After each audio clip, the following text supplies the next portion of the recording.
In 1969, Sears, Roebuck and Company was the largest retailer on the planet. Not the largest in Illinois, not the largest in America, the largest on the planet. Its annual sales that year accounted for 1% of the entire United States economy.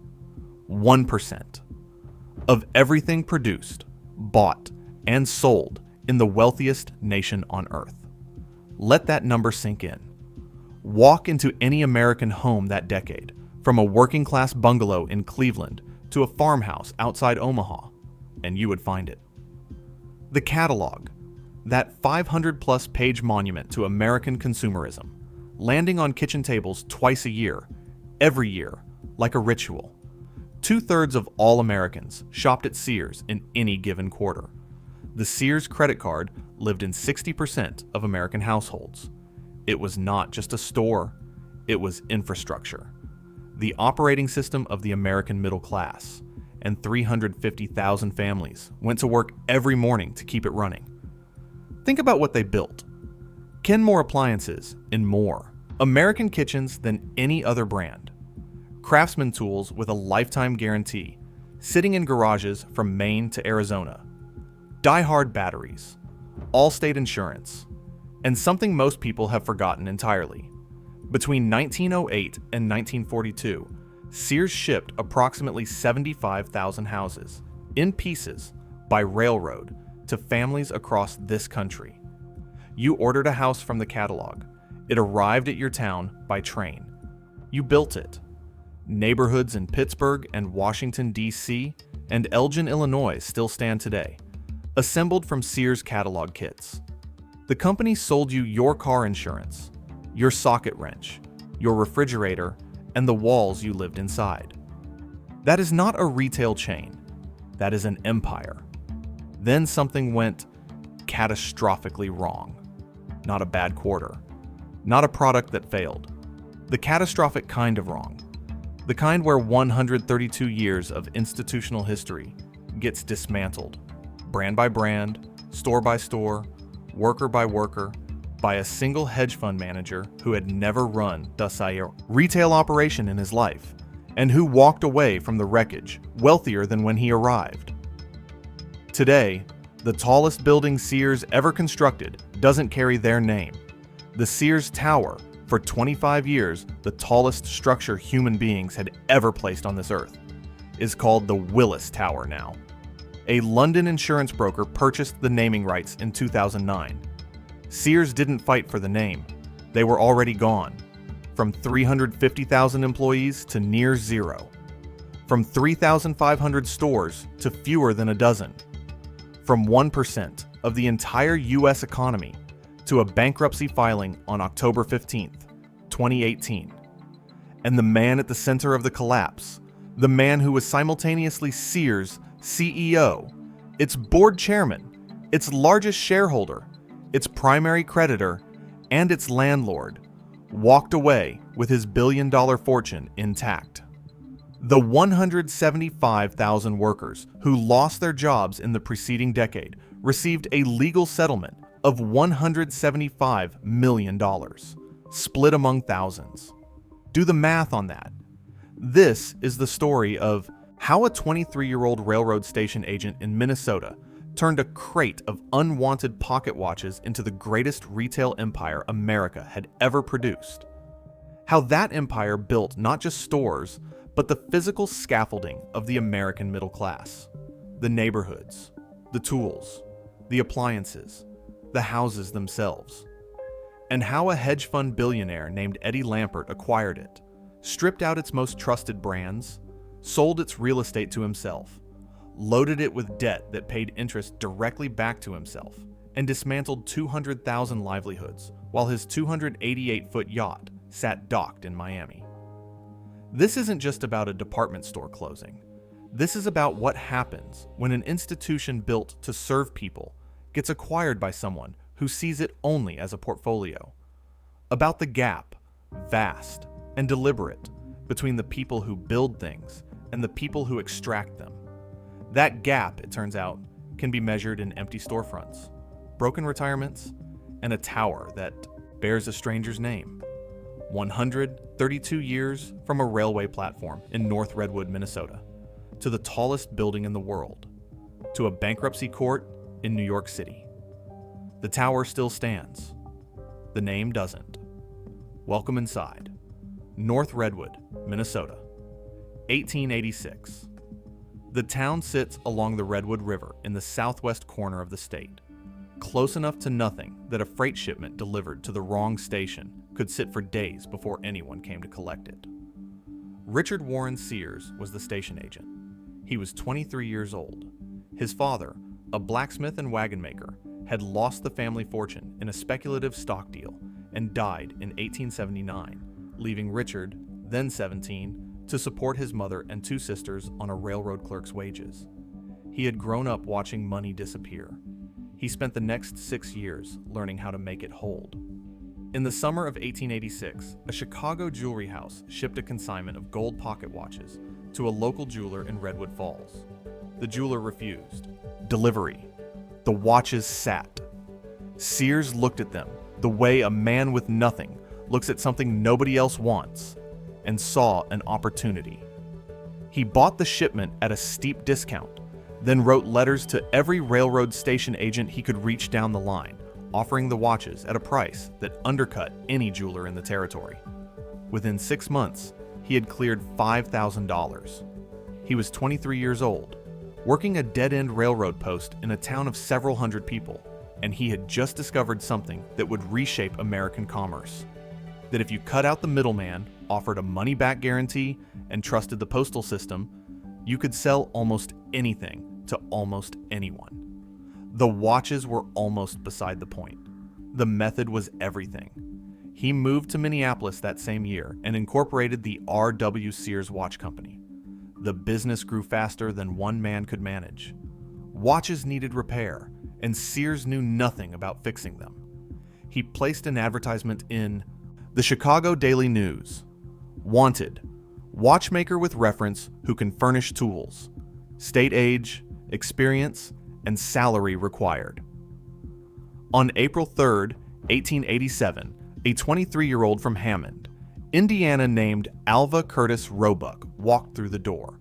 A colleague who knew Sears in those early years later offered the most economical summary of the man's gift. He could probably sell a breath of air. Roebuck could fix whatever Sears sold.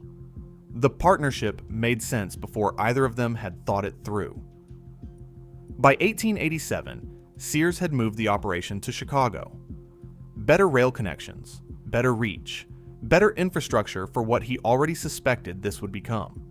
The catalog that year was 50 pages. It offered watches, diamonds, and jewelry. Every item came with a money-back guarantee, which at the time was nearly unheard of in American retail. Sears understood something his competitors had not yet grasped. Trust, once established, compounds. Every satisfied customer was an advertisement that cost nothing. Every returned item honored without argument was a customer who would come back and bring 3 more. By 1893, the company had a name, Sears, Roebuck and Company, and a catalog that had outgrown jewelry entirely. The $5,000 from a crate of unwanted watches had become the foundation of something that would eventually dwarf every retail operation that had ever existed in America. But Sears was a salesman, a visionary one, but a salesman. What this enterprise needed next was a builder, someone who could impose the kind of rational, systematic order that turns a fast-growing business into a durable empire. The man for that job was already waiting. He was a Jewish menswear merchant from Springfield, Illinois, born 2 blocks from Abraham Lincoln's house, and his name was Julius Rosenwald. Julius Rosenwald was born in 1862 in Springfield, Illinois, to Samuel and Augusta Rosenwald, Jewish immigrants who had come from Germany and built a modest clothing business 2 blocks from Abraham Lincoln's house. He dropped out of high school. He apprenticed with his uncles, clothing manufacturers in New York. By his early 30s, he was running his own ready-to-wear men's suit operation in Chicago, doing well enough but not spectacularly, when a chain of family connections led him to a man named Aaron Nussbaum, whose sister Julius had married, and through Nussbaum to a fast-growing mail-order company whose founder was a gifted salesman, drowning in his own success. Richard Sears could generate demand faster than he could fulfill it. The operation was chaos, orders piling up, shipment errors mounting, customers waiting weeks for products that a catalog had promised in days. Rosenwald looked at the disorder and saw a solvable problem. In 1895, he and Nussbaum bought Alva Roebuck's half of the company for $75,000. By 1903, Sears and Rosenwald had bought out Nussbaum entirely for $1.3 million, a number that tells you everything about how fast the business had grown in 8 years. Two men now controlled the company. One of them was the best salesman America had ever produced. The other was the best organizer. Management expert Peter Drucker would later call Rosenwald the father of the distribution revolution, which changed the world economy in the 20th century. That is not an overstatement. In 1904, Rosenwald began building. What he had in mind was not an upgrade. It was a transformation. A 40-acre mail-order complex on Chicago's west side that would become, upon completion, the largest building in the world. 7,000 construction workers labored from January 1905 through early 1906. The finished complex contained 3 million square feet of floor space. The main merchandise building was 3 blocks long, 1 block wide, and 9 stories tall. Inside, it sat a 400-foot railway depot capable of holding 40 freight cars simultaneously. Machines opened letters at a rate of 27,000 per hour. Every order received was assigned a hourly, 15-minute time slot by which it had to be completely assembled and ready to ship. Henry Ford reportedly visited and absorbed ideas that he later applied to the assembly line at Highland Park. Let that sink in. Henry Ford came to see how Sears did it. The same year the complex opened, Goldman Sachs and Lehman Brothers took Sears public, the first major retail IPO in American history, raising $40 million, equivalent to roughly $1 billion today. One of those original $50 shares, held through 1928, would be worth $2,800. The empire wasn't just large, it was compounding. By 1907, under Rosenwald's management, annual sales had reached $50 million. By 1927, when he stepped back from daily operations, they stood at $277 million, a 100-fold increase in 30 years. Profits rose from $141,000 to $25 million over that same span, and at the center of it all was the catalog. By the time it reached its full power, the big book ran to more than 500 pages and arrived in 75% of American households, not available to 75%, landing in 75%. It was, for a generation of rural Americans who had no convenient access to retail, the only connection to the broader consumer economy. You could order a winter coat, a piano, a plow, a bicycle, a shotgun, a sewing machine, and a diamond ring from the same publication and have all of it delivered to a town of 400 people in central Kansas. 2/3 of the American population still lived in rural areas in the late 1890s.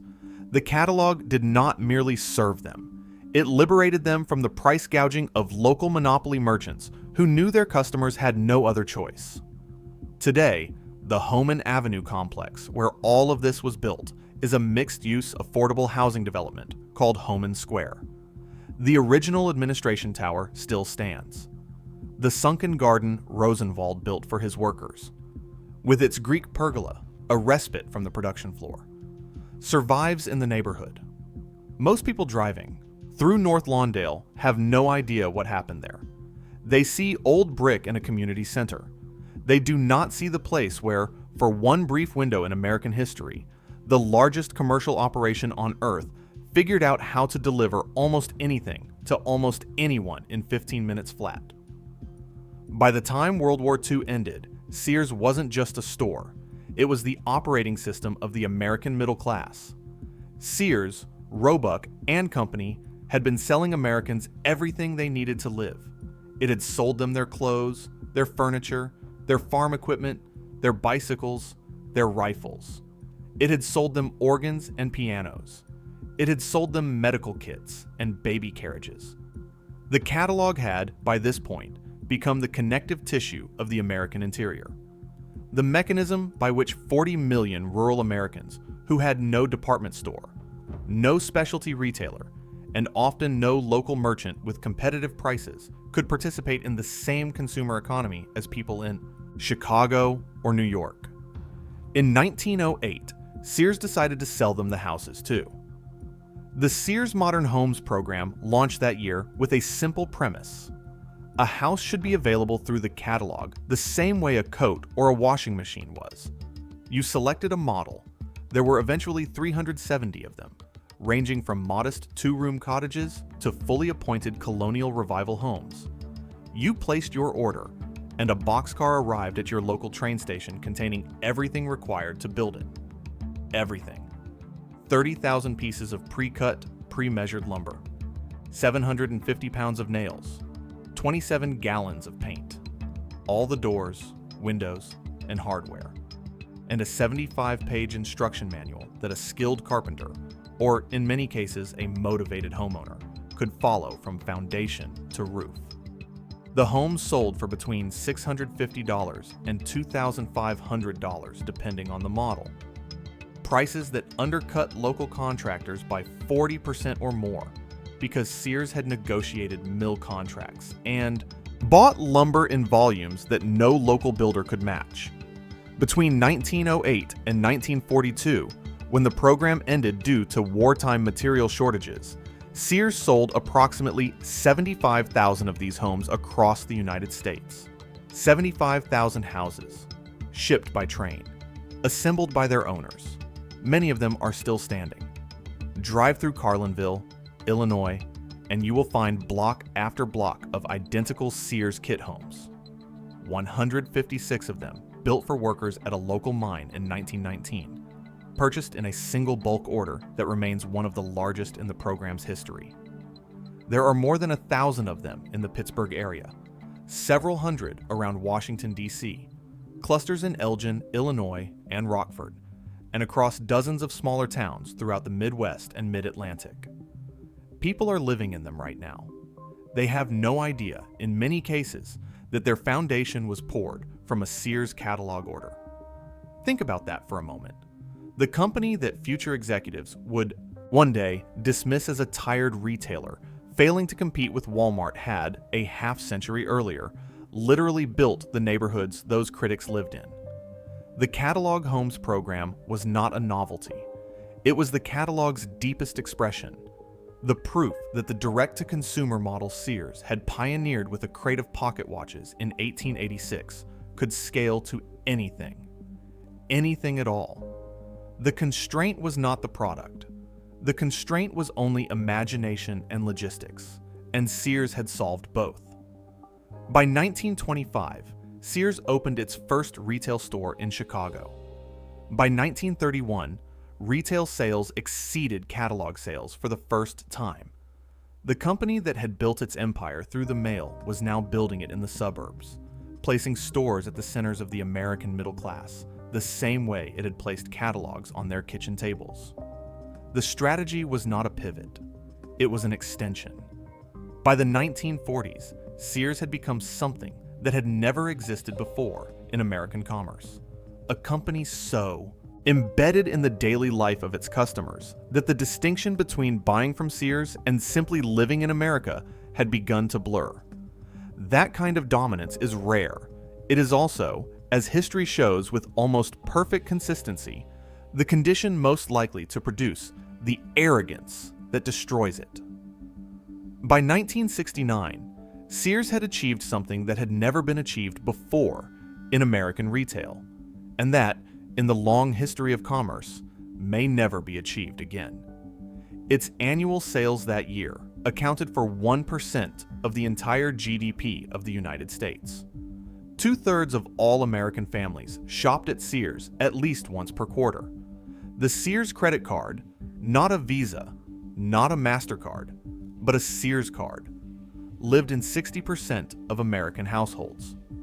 40% of all major appliances sold anywhere in the world came from a Sears store, not 40% of American sales. 40% of global sales. Let that number sink in. A single retail chain, headquartered in Chicago, was selling 4 out of every 10 refrigerators, washing machines, and dishwashers purchased anywhere on Earth. The company employed 350,000 people. It was, by any measure, the most important private employer in the United States.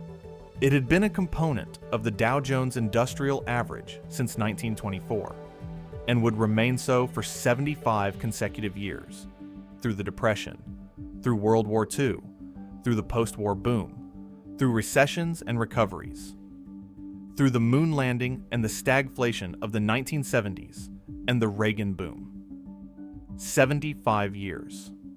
The Dow is supposed to track American industrial health. For 3/4 of a century, Sears was considered inseparable from that health. The brands it had built were not just products. They were institutions. Craftsman tools came with a lifetime guarantee, not a 1-year warranty, not a limited guarantee, a lifetime guarantee, no questions asked, unconditional replacement for any reason. That guarantee had been in place since 1927. Kenmore appliances were in more American kitchens than any other brand. DieHard batteries had become such a fixture of American automotive life that the name had entered the language. People called any reliable battery a DieHard, whether it came from Sears or not. Allstate Insurance, which Sears had launched in 1931 as a catalog product and spun into a subsidiary, had become one of the largest insurance companies in the country.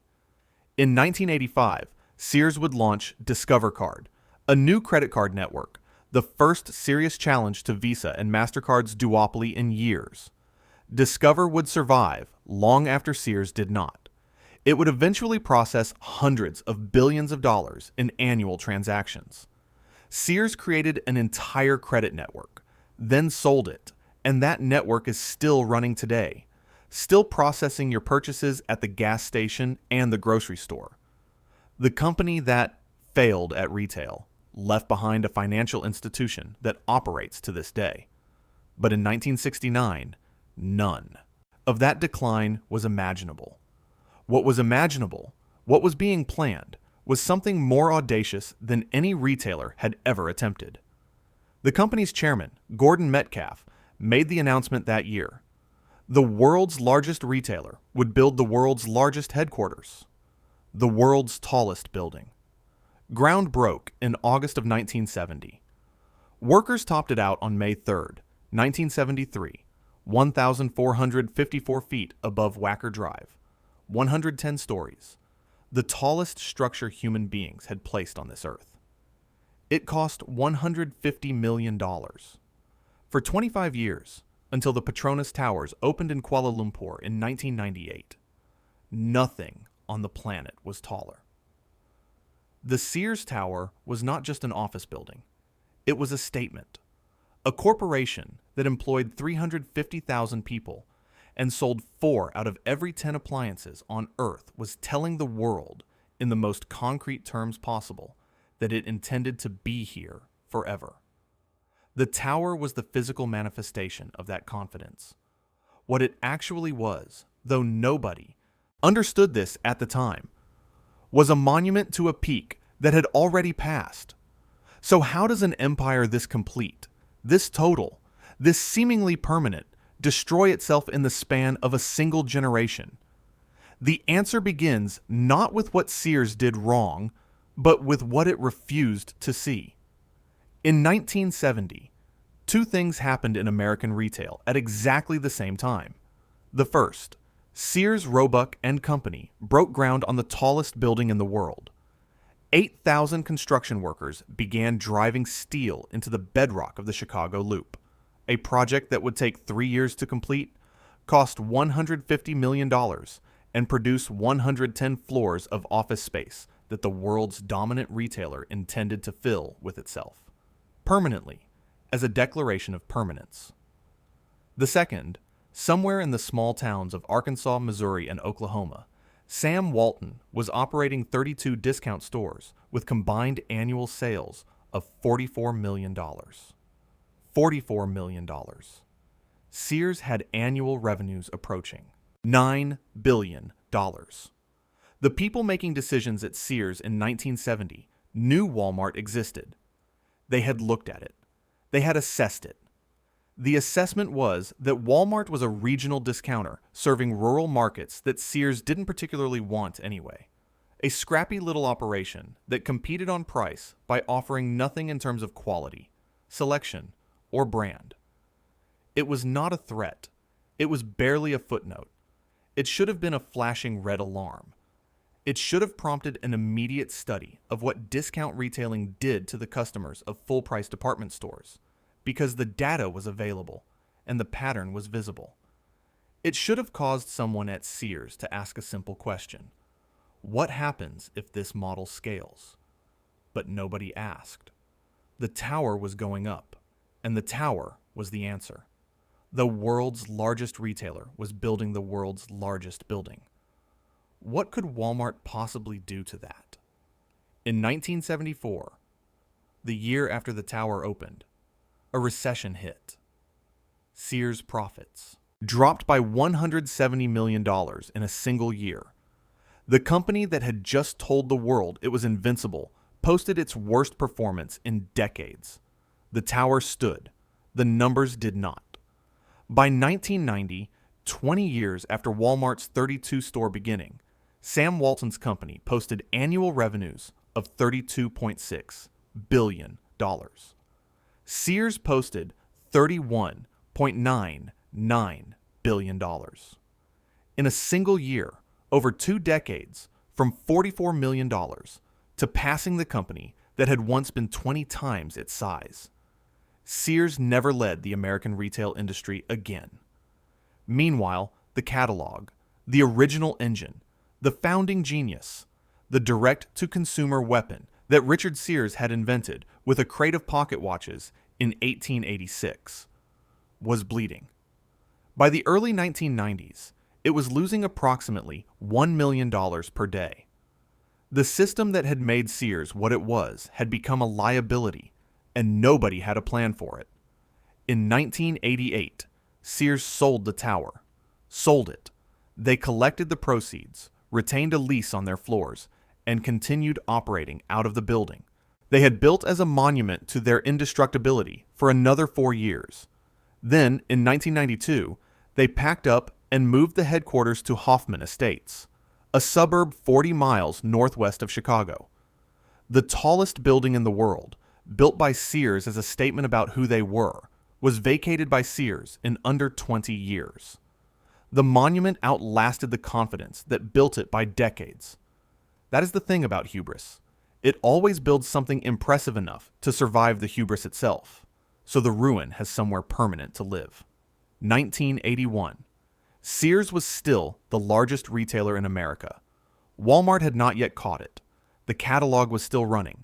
The stores were still full.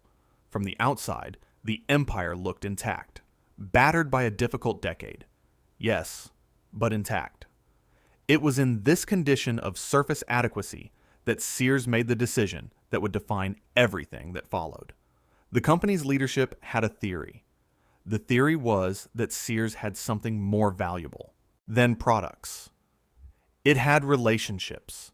60% of American households had a Sears credit card. Tens of millions of Americans trusted the name.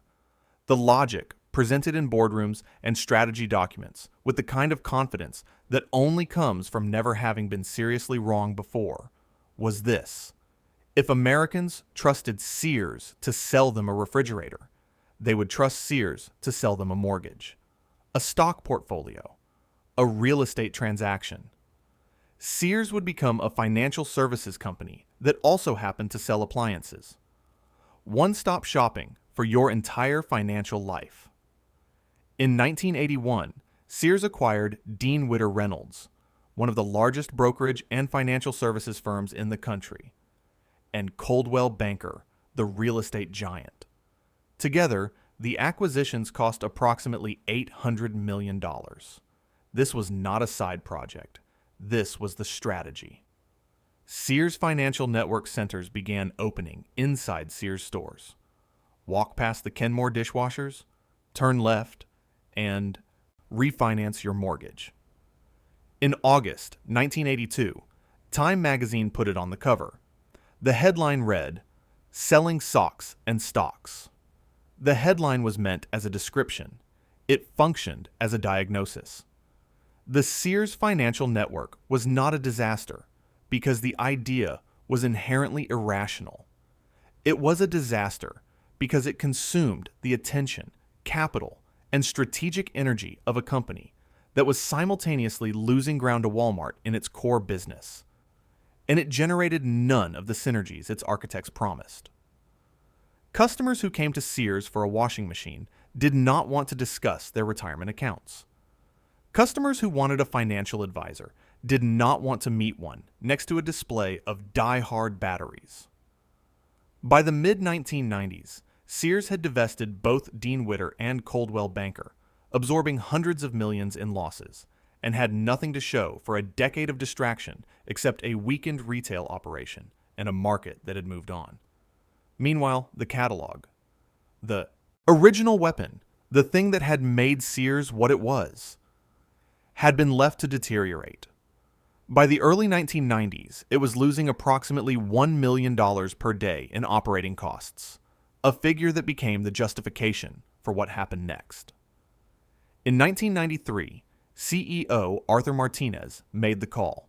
The Sears catalog was dead. 107 years of the big book gone. 50,000 jobs cut. Approximately 100 stores closed. The direct-to-consumer customer database that Sears had been building since 1888.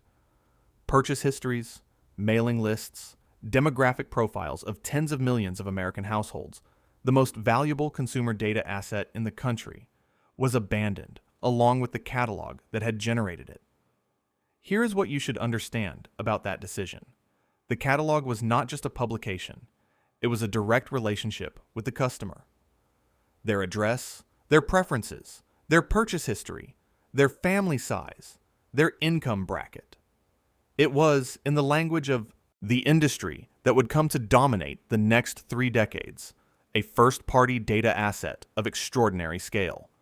Sears killed it because it was losing money on the logistics.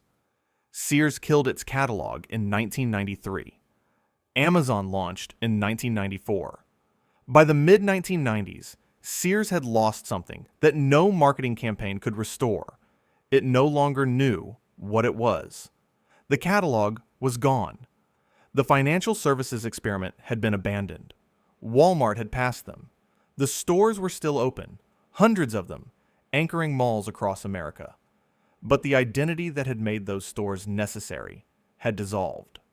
Sears was no longer the place you went because it was the best option. It was the place you went because it was there, because you had a habit, because your mother had shopped there. That is not a business strategy. That is momentum borrowed from a past that is no longer producing it. The company's response was the Softer Side of Sears campaign, launched in 1993. The logic was visible. Sears had lost its male customers to the specialists who had carved up its categories. Home Depot took tools and hardware. Best Buy took electronics. Circuit City took appliances and consumer goods. Each of these companies had done to one category what Sears had once done to all categories. Gone deep, trained their staff, stocked everything, competed on price and selection simultaneously. Sears could not out-specialist the specialists. So instead of trying to win back the customers it had lost, Sears decided to chase the ones it had never had. The Softer Side campaign targeted women. It repositioned Sears as a fashion and home destination. It generated press coverage and won advertising awards. It did not stop Sears from losing market share to every competitor it had in every category it had ever owned. Meanwhile, the internet arrived. Sears launched Sears.com in 1997. In isolation, this sounds reasonable. A major retailer building an online presence during the first wave of e-commerce. In context, it was a company trying to reconstruct in a new medium the exact relationship it had just destroyed in the old one. The catalog had given Sears a direct connection to its customers, their names, their addresses, their purchase histories. That connection was severed in 1993 when the catalog died. By 1997, when Amazon was already building the most sophisticated customer data operation in retail history, Sears was starting from zero. They had possessed the blueprint for what Amazon was becoming. They had discarded it 4 years earlier. In 2002, Kmart filed for bankruptcy. It was the largest retail bankruptcy in American history at the time, driven by the same specialist competition forces that had been eroding Sears, combined with years of strategic drift and operational failure. Most investors and creditors took losses and moved on. One investor saw something different.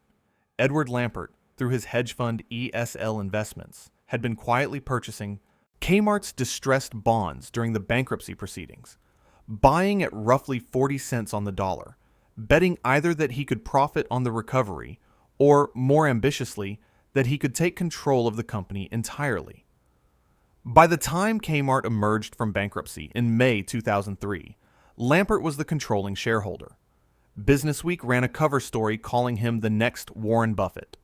The financial press treated his Kmart play as a masterpiece of opportunistic investing.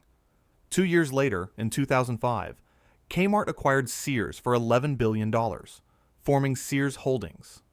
Lampert controlled roughly 40% of the combined company's equity. He became chairman of the board. The world Eddie Lampert found when he took control of Sears Holdings was exactly the world he had been preparing for. Not a retail operation to be run, but an asset base to be managed. The distinction, it would turn out, was everything. Edward Lampert was born on July 19, 1962, in Roslyn, New York, the son of a lawyer. His father died when Lampert was 14 years old. The family's financial security, which had been substantial, became something considerably less certain overnight. He was a teenager who learned earlier than most that the stability people construct around themselves is fragile, and that the most reliable response to that fragility is to accumulate assets that cannot be taken away. He went to Yale, graduated in 1984 with a degree in economics, and worked for Goldman Sachs under Robert Rubin, the man who would later serve as Treasury Secretary under Bill Clinton. In 1988, at 25 years old, Lampert left Goldman and founded ESL Investments with roughly $28 million from a small group of wealthy clients. The name stood for his initials, Edward Scott Lampert. The fund was his instrument, entirely controlled by him, operating according to his logic, accountable to no committee or consensus. What followed over the next 14 years was, by any objective measure, a genuinely extraordinary investment record. ESL returned approximately 24.5% annually from 1988 through 2002. The S&P 500 returned about 13% over the same period. The fund grew from $28 million to more than $5 billion. Lampert made concentrated bets, not the diversified hedging that most fund managers use to protect against being wrong, but large, focused positions in companies he believed were undervalued, which he would then push to unlock that value through financial engineering. His most celebrated win before Kmart was AutoZone. He accumulated a major position, advocated aggressively for the company to buy back its own shares rather than invest in operations, and ultimately made somewhere between $500 million and $600 million on the trade. The pattern was consistent. Find a company with assets worth more than its stock price. Take a controlling position. apply pressure to surface the value. Through buybacks, through asset sales, through cost reduction. Collect the return. Move on. In January 2003, Lampert was abducted from the parking garage of his ESL offices in Greenwich, Connecticut. 4 men bundled him into a car and held him for 2 days in a motel room. By most accounts, he remained calm. He talked to his captors. He negotiated. He convinced them, through a combination of reason and what appears to have been extraordinary composure under duress, to release him. The FBI arrested the kidnapper shortly after. The episode was reported briefly and then largely forgotten in the financial press. What it revealed, though, was something important about how Lampert's mind worked. In a situation where most people would have been paralyzed by fear, he defaulted to analysis and calculation. He treated a kidnapping as a problem to be solved through clear thinking and patient negotiation. The same quality that got him out of that motel room was the quality he brought to every business situation he had ever encountered. It had worked brilliantly. Every time. Because every time before, the situation had been one that rewarded those qualities. By 2006, following the Kmart-Sears merger, ESL's stake in Sears Holdings had peaked at approximately $10.9 billion in paper value. Lampert was worth more than $4 billion personally. The financial press was treating him as one of the great investors of his generation. He had never run a retail operation. He had never managed a supply chain or a real estate portfolio of 3,500 stores, or a workforce of 350,000 people, or a brand that 60% of American households had trusted for a century. He had never needed to. His method had always been to identify what a company was worth dead and extract it. The question nobody thought to ask in 2005 was a simple one. What happens when that method is applied to a company that isn't dead yet, and whose only chance of survival required someone to believe it was worth keeping alive? In January 2013, Eddie Lampert added the title of Chief Executive Officer to the titles he already held: Board Chairman, Controlling Shareholder, and, through ESL Investments, primary lender to the company he now ran in every capacity that mattered. He was simultaneously the person responsible for Sears' strategic direction, the person who had hired himself to execute that direction, the largest beneficiary of any increase in the stock price, and the creditor who collected interest payments when the company borrowed money to fund its operations. The conflicts of interest were not subtle. They were structural, total, and visible to anyone who looked. What followed over the next 5 years was not mismanagement in the conventional sense. It was something more deliberate than that. Lampert had a philosophy. He had studied Ayn Rand closely, her novels, her essays, her argument that rational self-interest, when properly structured, produces optimal outcomes for everyone. He applied this philosophy to Sears Holdings directly. He reorganized the company into approximately 30 semi-autonomous business units, each with its own profit and loss statement, each competing against the others for shared resources like information technology, marketing budgets, and floor space. The Kenmore appliance unit and the store operations unit negotiated with each other as if they were separate companies. The online division competed with the in-store division for the same customers. The theory was that internal competition would force each unit to optimize, that the most rational allocations would surface through the market mechanism, even when the market was entirely internal. What actually happened was that a retailer that depended on seamless coordination between buying, logistics, marketing, and store operations fragmented into 30 entities that hoarded resources, refused to share information, and undermined each other's initiatives. The customer, who walked into a Sears store expecting to experience a single coherent retail operation, instead encountered the downstream consequences of 30 internal fiefdoms fighting over the same budget. The shelves were half-stocked, the staff was thin, the fixtures were broken.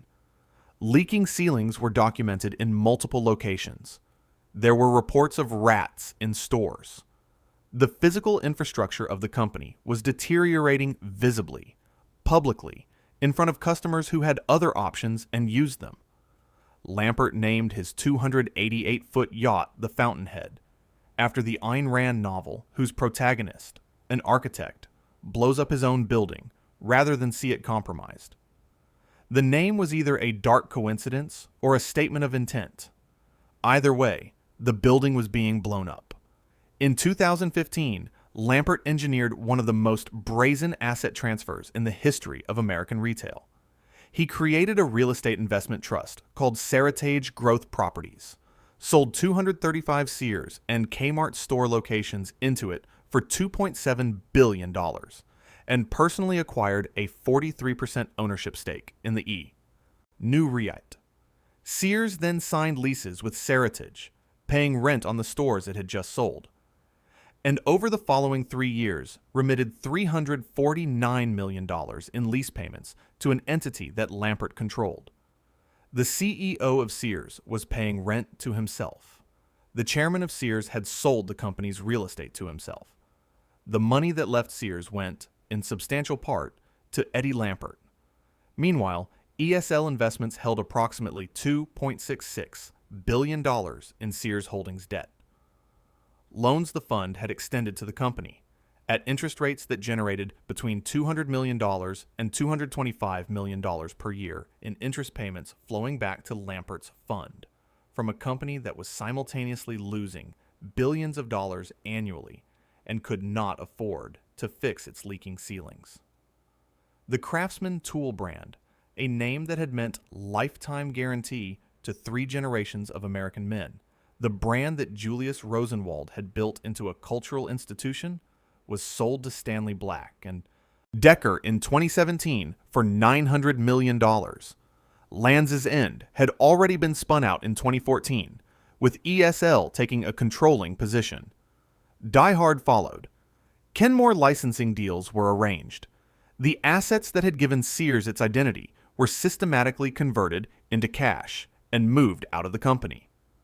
Between 2005 and 2012, Sears Holdings invested $3.3 billion in its store infrastructure.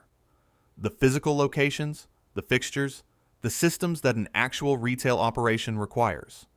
In the same period, it spent $6 billion on stock buybacks.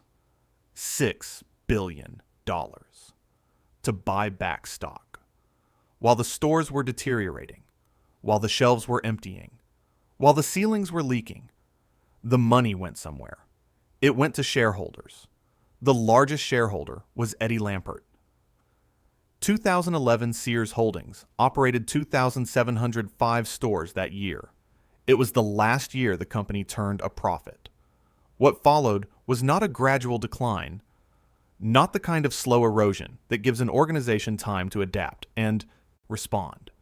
It was a controlled demolition, accelerating year by year, store by store, while the man responsible for stopping it was simultaneously the man most financially incentivized not to.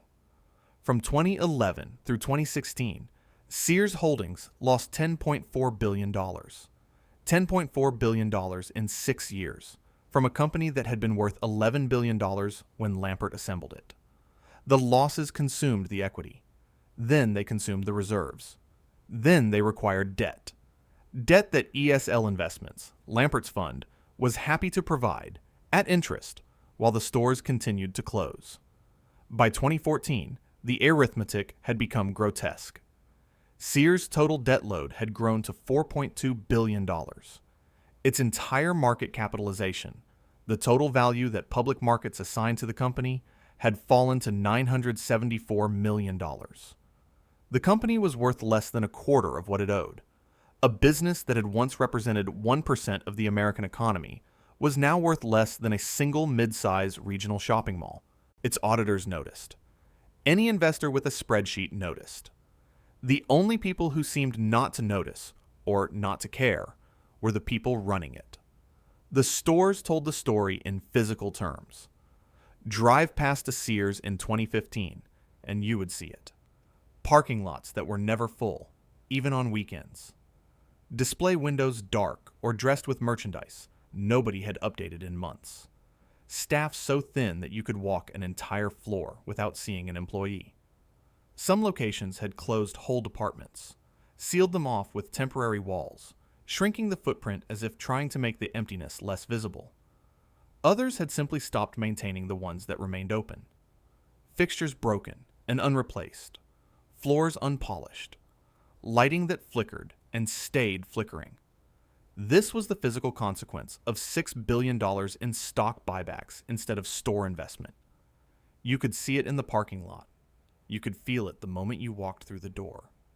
In 2017, Sears auditors issued a going concern warning. This is not a colloquial expression. It is a formal accounting designation that means the auditors have examined the financial statements and found substantial doubt that the company can continue operating for another 12 months. It means the numbers themselves are telling the story, and the story does not have a survivable ending. Sears still had a chairman. He remained in position. On October 15, 2018, Sears Holdings filed for Chapter 11, bankruptcy protection. There were 687 stores left. 68,000 workers showed up to work that morning, not knowing whether their jobs would exist by the end of the week. They were not the first. Between 2005 and 2018, across 13 years of progressive asset stripping and strategic neglect, approximately 175,000 Sears and Kmart workers lost their jobs.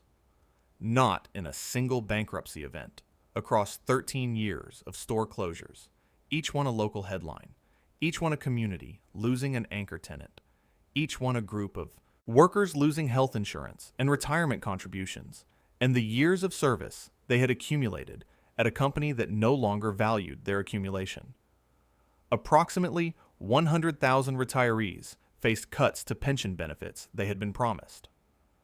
In May 2019, as restructuring negotiations ground on, Lampert threatened to withhold $43 million in pension payments owed to 90,000 workers unless creditors approved his terms. From 2,705 stores in 2011 to 687 at bankruptcy in 2018. 7 years. 175,000 jobs over 13. The man who oversaw every year of that destruction submitted a $5.2 billion bid to acquire what remained of the company he had run into the ground, to buy the carcass at discount as he had bought Kmart's distressed bonds 2 decades earlier. The method had not changed. Only the scale of the damage had. October 15, 2018. Sears Holdings filed for Chapter 11, bankruptcy protection in federal court in the Southern District of New York. It was the largest retail bankruptcy in American history. Eddie Lampert stepped down as CEO. He remained chairman of the board. The legal proceedings that followed were not subtle. In November 2018, the official committee of unsecured creditors filed a lawsuit alleging that Lampert had engaged in a multi-year scheme to drain Sears of its most valuable assets, that the Seritage transaction, the brand sales, and the ESL loans were not arm's-length business decisions, but a coordinated extraction that left ordinary creditors and workers with nothing while enriching the chairman who had orchestrated it.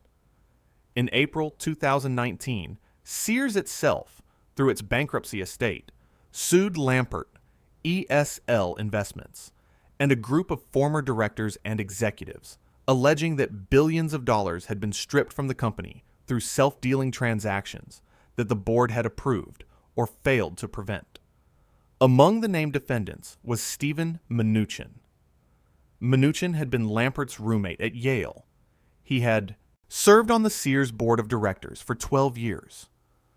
Through the Seritage sale, through the brand liquidations, through every ESL loan, through every transaction that the lawsuits alleged had drained the company's assets for the benefit of its controlling shareholder.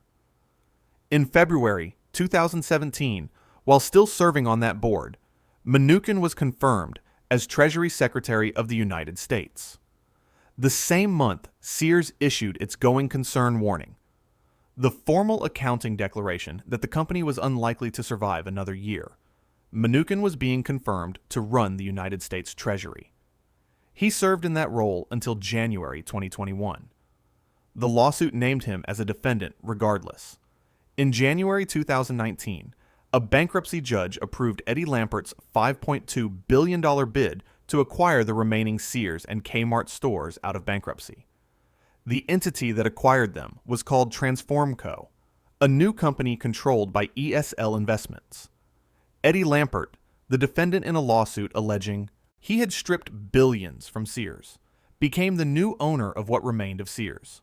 He bought the carcass of the company he had run at a fraction of its former value through the same fund that had lent the company money at interest while it deteriorated. In August 2022, the parties reached a settlement. The total, $175 million. Of that, $125.6 million came from insurers, the directors' and officers' liability policies that had been in place to cover exactly this kind of situation. The defendants themselves contributed $41.9 million, split among Lampert, Mnuchin, and others. Lampert's personal contribution was not separately disclosed. The lawsuit had alleged that billions had been extracted. The settlement was $175 million, paid mostly by insurance companies. Let that sink in. The suit alleged billions stripped. Workers got a settlement funded largely by insurers. Lampert remained a billionaire. Today, the Sears brand survives in name only. Fewer than 5 stores remain open in the United States, down from 3,500 at peak, from 2,705 as recently as 2011, from 687 on the day of the bankruptcy filing. The stores that do remain are largely indistinguishable from the half-dark, half-staffed locations that customers had been abandoning for years before the bankruptcy made it official. And at 233 South Wacker Drive in Chicago, the building that Sears built in 1973 as a monument to its own permanence still stands. It is called the Willis Tower.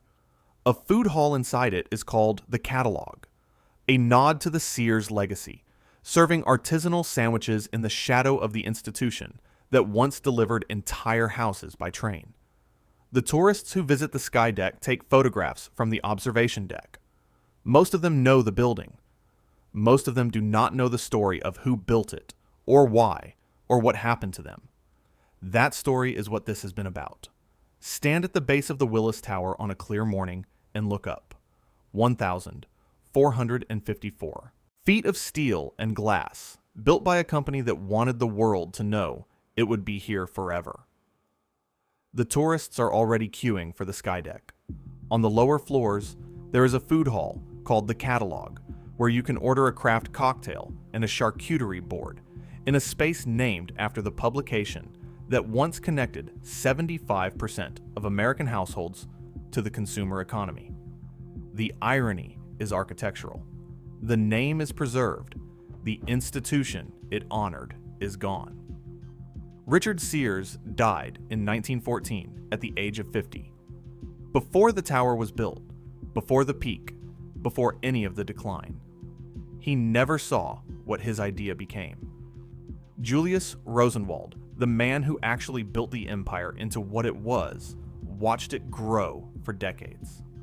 In 1921, when the company faced a severe financial crisis, Rosenwald contributed $21 million of his personal fortune to stabilize it. Not as a loan, not at interest, but as a commitment to an institution he had built and believed in. He later gave away more than 90% of his wealth to philanthropic causes before his death in 1932. He understood that the purpose of what he had built was not the extraction of value from it. It was the continuation of it. Eddie Lampert lent Sears $2.66 billion at interest rates that generated between $200 million and $225 million per year, flowing from the dying company back to his fund, while the stores deteriorated and the workers were let go. That is the comparison. That is the entire comparison. The man who built it gave money at zero interest during a crisis. The man who controlled it at the end collected hundreds of millions per year in interest while it collapsed. One of them understood what the institution was for. The other saw it as a balance sheet. Here is what the collapse of Sears actually teaches, stated plainly. Lesson 1. The catalog was the strategy, not the product. Sears' competitive advantage was never the things in the catalog. It was the direct relationship with the customer. The trust, the data, the reach. That relationship was the asset. Every company that has succeeded in the decades since Sears' collapse, Amazon, most obviously, but also Costco, IKEA, and every direct-to-consumer brand, succeeded by building exactly that kind of relationship. Sears killed its in 1993 to save $1 million a day in operating costs. Amazon built its version of the same thing and became the most valuable retailer in the history of the world. The cost of killing the catalog was not $1 million a day. It was the entire company. Lesson 2. Diversification without identity is disintegration. Every strategic pivot Sears made after 1969 was an attempt to be something other than what it was. Socks and stocks. The softer side, financial services. Each pivot weakened the core without building anything durable in its place. Walmart knew it was a discount retailer. Amazon knew it was a logistics company. Home Depot knew it was a home improvement store. Sears, by the time it filed for bankruptcy, no longer knew what it was, and neither did anyone else. Lesson 3. Financial engineering is not a business model. A company is not a portfolio. It cannot be managed as one. The skills that make someone an extraordinary hedge fund operator, pattern recognition, capital allocation, arbitrage of undervalued assets, are not the skills that keep 350,000 people employed and 3,500 stores functional. Lampert was brilliant at identifying what companies were worth dead. He was given a company that needed someone to believe it was worth keeping alive. Those are not the same job. Treating them as the same job cost 175,000 people their livelihoods. Lesson 4. Workers pay for executive decisions. They always do. And they always pay first. And they always pay most. The executives who made the decisions that destroyed Sears, the acquisitions, the financial network, the Seritage transaction, the stock buybacks, did not lose their wealth when the company filed for bankruptcy. They negotiated settlements, retained their assets, and moved on.